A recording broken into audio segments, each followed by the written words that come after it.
Assalamualaikum warahmatullahi wabarakatuh.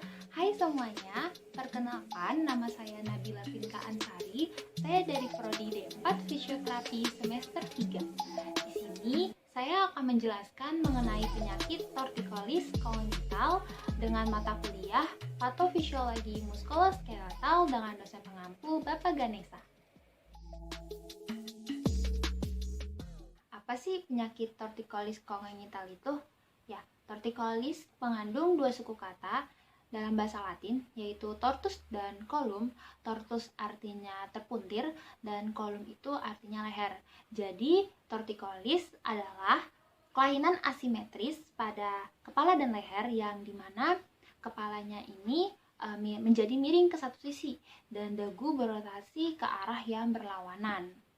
Lalu penyakit ini biasanya terjadi pada bayi usia 6 minggu hingga 8 minggu karena pada usia tersebut itu sudah memiliki kontrol pada leher dan kepala. Lalu penyakit ini lebih sering terjadi pada anak perempuan dibanding anak laki-laki dengan 75% kelainannya ini mengarah ke sebelah kanan.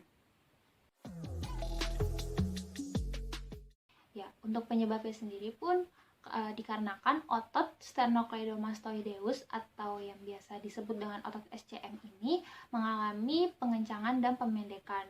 Nah, hingga saat ini para ahli pun tidak tahu secara pasti kenapa otot tersebut bisa mengalami pemendekan ataupun pengencangan. Kemungkinan besar otot ini sudah terkena cedera sebelum atau saat kelahiran bayi. Nah, otot yang cedera dapat mengalami pendarahan dan pembekakan dan jaringan parut ini dapat dibentuk sehingga menyebabkan otot memendek. Selain itu juga penyakit tortikolis ini bisa dikarenakan posisi janin yang tidak normal atau yang biasa kita sebut dengan sungsang. Lalu, gejala pada penyakit tortikolis kongenital yang pertama itu kepala miring ke satu sisi dan dagu yang berlawanan arah. Lalu yang kedua, gerak leher terbatas pada bayi sehingga bayi menggerakkan kepalanya itu sulit dari sisi ke sisi yang lainnya dan dari atas ke bawah. Lalu yang ketiga itu satu sisi wajah dan kepala menjadi rata karena anak biasa tidur pada satu sisi saja.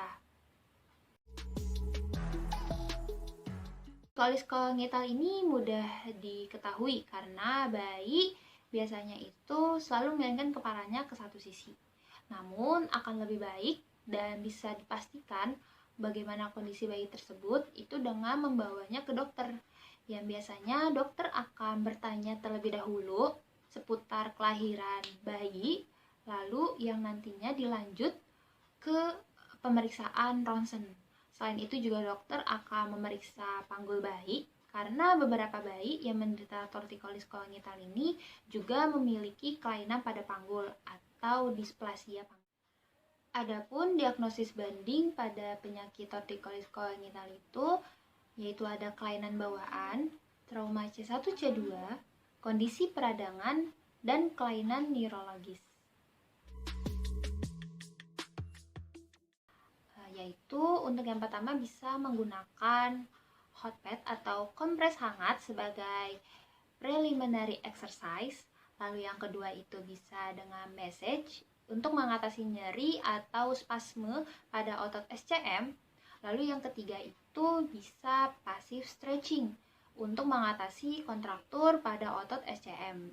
Dan yang terakhir itu bisa melakukan pemasangan cervical collar untuk memperbaiki kemampuan bayi untuk menahan pada posisi midline. Nah, selain penanganan fisioterapis juga bisa dengan home program. Nah, untuk home program ini bisa meletakkan mainan pada sisi di mana bayi harus memutar kepalanya untuk mengalihkan perhatian ke arah mainan ataupun meraih mainan tersebut. Dan yang kedua itu bisa meletakkan bayi di kasur yang dimana sisi yang sakitnya itu menghadap ke dinding sehingga bayi harus memutar kepalanya untuk melihat ke arah kasur, ke arah luar kasur. Inilah penjelasan mengenai penyakit tortikolis kongenital Sebelumnya saya ingin meminta maaf apabila ada kesalahan baik yang disengaja maupun yang tidak disengaja, dan saya harap ilmu yang saya berikan ini dapat bermanfaat bagi penonton semua. Saya akhiri, terima kasih. Wassalamualaikum warahmatullahi wabarakatuh. Dadah.